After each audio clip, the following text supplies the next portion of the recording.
Genèse 1. Au commencement, Dieu créa les cieux et la terre.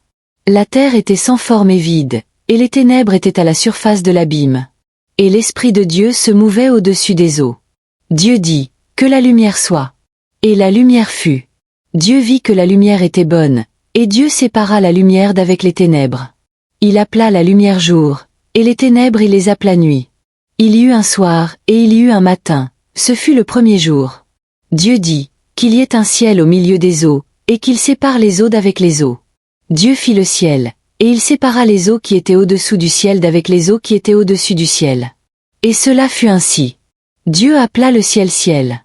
Il y eut un soir, et il y eut un matin, ce fut le second jour. Dieu dit, que les eaux qui sont sous le ciel se rassemblent en un seul lieu, et que le sec apparaisse.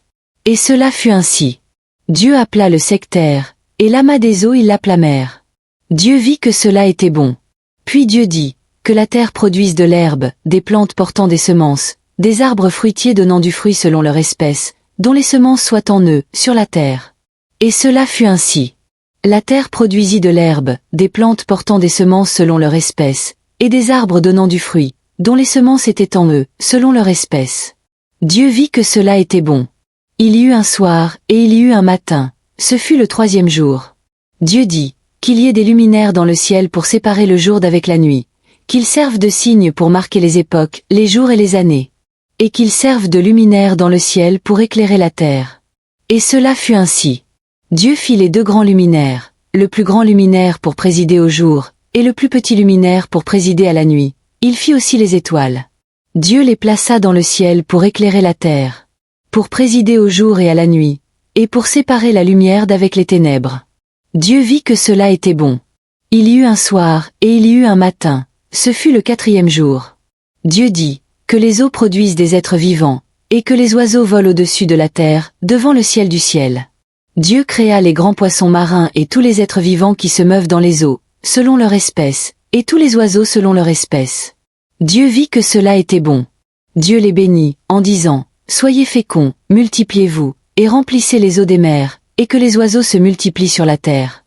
Il y eut un soir, et il y eut un matin, ce fut le cinquième jour. Dieu dit, que la terre produise des êtres vivants selon leur espèce, du bétail, des reptiles et des animaux terrestres selon leur espèce. Et cela fut ainsi. Dieu fit les animaux terrestres selon leur espèce, le bétail selon son espèce, et tous les reptiles de la terre selon leur espèce. Dieu vit que cela était bon.